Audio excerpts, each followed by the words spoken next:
بسم الله الرحمن الرحیم. نن راځو ټاسک بار باندې خبره کوو. دا موږ سره ټاسک بار حصہ ده. لاندې د سکرین دا باټم چې موږ سره دا یو پټه تیر شوی دی ته ویل شي ټاسک بار. په دې باندې رائټ کلیک کوو، یو مینیو راکوي. په دې مینیو کې د موږ سره اول ایډرس کبه د کلیک کوو، موږ سره دلته یو ایډرس بار راځي. د ایډرس بار داسې کار کوي لکه درن غوندي. یو پروګرام نوم ورکړه خلاصوي درته، لیکم ورته ایکسل انټر کوي. ګوره ایکسل پروګرام موږ سره اوپن شو. که غواړئ چې دا ایډرس بار دې دلته راشي، خو تاسو دغلته رائټ کلیک کوئ او ټول بار کې دا ټیک مارک ولګوئ. که ټیک مارک لري کوي دوباره ختمیږي. ورپسې د موږ سره لینکس هغه ویب سایټ چې تاسو فیوریټ کې اچولی وي یا تاسو بوک مارک کړي وي د هغې لیست دلته درکوي په دې لینکس کې وي. اوس فعلا موږ سره نشته د انټرنیټ. رائټ به کلیک وکړو. که غواړئ چې دا ختم شي دې نه ټیک مارک لري کوي. بل موږ سره ټچ کیبورډ. که تاسو غواړئ چې ټچ کیبورډ دې سره په دې ټاسک بار کې راشي، ډبل کلیک پې وکړئ، اوپن کی په دې شکل باندې. که چېرته ستاسو سکرین ټچ وي نو تاسو د ګوتو په ذریعه باندې هم کولی شئ دې کې کار وکړئ، ډایرکټ مطلب ټچ یې کوئ.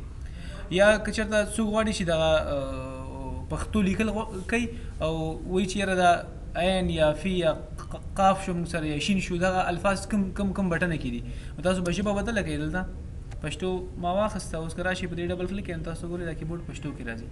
نو هغه الفاظ تاسو معلومولی شئ چې یاره په کوم بټن کې موږ سره کوم د پښتو حروف دي، نو دې دپاره استعمالېږي. بیا راځو رائټ کلیک کوو، دا ټیک مارک تاسو لرې کوئ، دا به دلته نه وي. ورپسې د موږ سره ډیسکټاپ.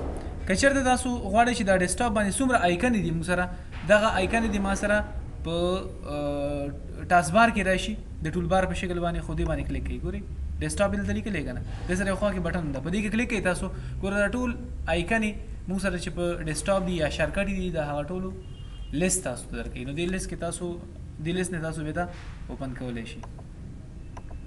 ګورئ دا لیست یې موږ ته راکړو په دې شکل باندې. که غواړئ چې دا ډیسکټاپ دې رانیشي موږ سره په دې ځای باندې ټیک مارک لرې کوئ. ورپسې د موږ سره نیو ټول بار. د دې په ذریعه مثال موږ سره یو فولډر دی، هغه زه ډېر استعمالوم. مثال کمپیوټر کې دی، کمپیوټر کې موږ سره به ای ډرایو کې دی، ای ډرایو کې مثال موږ سره په دې ځای کې دی او دې ځای کې موږ سره به دې ځای کې دی. مطلب دلته یو فولډر دی دغه نیو ویډیوز په نامه باندې. نو زه څه کوم، دغه فولډر غواړم چې از ټول بار دلته راشي موږ سره په دې ځای. دې لپاره به تاسو څه وکئ، رائټ به کلیک کړئ په ټاسک بار باندې، ټول بار ته به لاړ شئ او په دې کې نیو ټول بار باندې کلیک کړئ. اوس هغه فولډر چې ته غواړئ چې از ټول بار تاسو سره په ټاسک بار کې راشي، په دې خاطر چې تاسو یې په اسانۍ سره اوپن کړئ، نو تاسو به راشئ هغه فولډر ته به ورشئ. زه چې ای ډرایو کې دی ما سره څه په نامه دی، دې فولډر کې دی او په دې کې ما سره مثال دا فولډر دی، دا دې ما سره دلته په دې ټاسک بار کې از ټول بار راشي. نو زه سلیکټ فولډر باندې کلیک کوم. وګورئ دلته دا راغی، د سره خوا کې یو بټن راځي، یو بټن باندې تاسو کلیک کوئ، یو لیست درکوي درته. نو دې نه تاسو په اسانۍ سره هغه فایلونه د ایکسل خلاصولی شي. که غواړئ چې دا دلته راشي خو دغې ته به ټیک مارک پرېږدئ، که نه غواړئ چې دا دې نه لرې شي واپس تاسو دې نه ټیک مارک لرې کوئ. بل تاسو ګورئ په دې کې موږ سره د ټول بار نه لاندې د 3 اپشن دي ډیسیبل دي، کار نه کوي. دا به څنګه انیبل کېږي، یو کاسکیډ وینډو دی، شو وینډوز ټیک دی، بل دی موږ سره شو وینډوز سایډ بای سایډ. دا ځکه ډیسیبل دي چې موږ سره وینډوګانې نه دي خلاصې کړي. دې لپاره به زه یو 2 پروګرامونه خلاص کړم، لکه یو دا شو او بل به دا خلاص کړم، بل به دا ورډ پروګرام خلاص کړم. نو دا 2 پروګرامونه موږ دې کې خلاص کړ. اوس که چېرته رائټ کلیک کوو موږ دلته په ټاسک بار باندې او راشو دلته وګورئ دا 3 واړه انیبل شوي دي موږ سره. کاسکیډ وینډوز باندې کلیک کوئ، ګوره دا وینډوګانې موږ سره یو د بل د پاسه راځي. ګوره لاندې د ایکسل د پاسه پې د ورډ پروګرام راغی په دې شکل باندې. که غواړئ چې تاسو دا شو وینډوز سټیک شکل کې درته راشي، سټیک داسې وي افقي ډول به دواړه ارینج شي. که تاسو غواړئ چې سایډ بای سایډ دې ښکاره شي، په دې کلیک کوئ، ګوره سایډ بای سایډ ورته ښکاري. بیا که تاسو غواړئ چې ډیسکټاپ دې درته ښکاره شي، نو ګورئ دلته موږ سره شو د ډیسکټاپ. ته غواړئ چې دا څومره وینډوګانې موږ خلاصې کړي په یو ځل دې دا موږ سره مینیمایز شي، نو شو د ډیسکټاپ باندې به کلیک کوئ، ګوره مینیمایز شو، لاندې راغله ټاسک بار ته، تاسو ته ډیسکټاپ ښکاره شو. که دوباره په دې ټاسک بار رائټ کلیک کوئ او شو اوپن وینډوز واخلئ، نو تاسو سره ګوره دوباره هغه اوپن شوي وینډوګانې دوباره ښکاره شو، یعنی شو شوي در سره.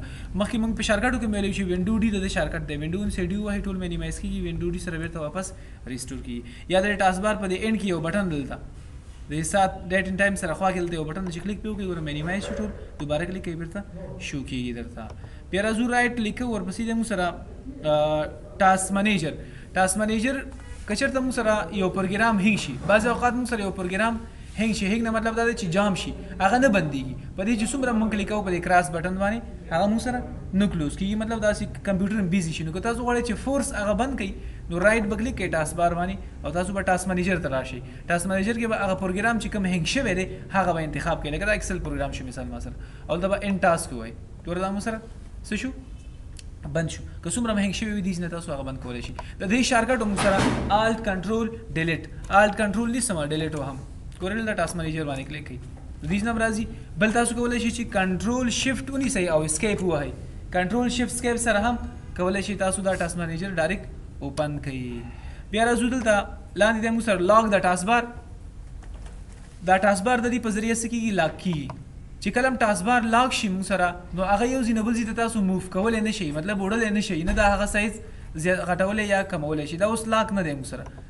زه راځم دا ټاسک بار باندې لیفټ کلیک کوم پاسې کش کوم ګوره پاس لاړو که تاسو لیفټ کلیک به وکړئ ښي طرف ته چپ طرف ته کوم طرف ته تاسو وړئ ټاسک بار در سره موف کېږي که غواړئ د سایز غټ کړئ یا کوچنی کړئ تاسو دا سنډ د ټاسک بار د سنډې ته دا ماوس راوړئ ګوره خپل شکل بدلئ داسې دوه طرفه غشی شو داسې لیفټ کلیک به وکړئ راکشي کړئ لاندې سایز یې غټ شو بیرته غواړئ چې کوچنی کړئ نو دا ماوس به بیرته ویسئ د سنډې ته ګوره دا شکل خپل بدلئ لیفټ کلیک بیرته واپس براویسئ او که چېرته لاک شي موږ سره رایټ کلیک کوم او د لاک باندې کلیک کوم اوس لاک شو ګورئ چې لاک کله دا چک لګېدلی وي اټ مینس چې دا موږ سره لاک دی چې کله لاک شي ټاسک بار به تاسو نه موف کولی شي یو ځای نه بل ځای ته ګوره زه لیفټ کلیک کوم راکش کوم نه راځي او نه د سایز تاسو غټولی یا کوچنی کولی شي ګوره دا سنډې ته ماوس وړم خپل شکل نه بدلوي صحیح نو پراپرټي به انشاءالله په بل ویډیو کې وایو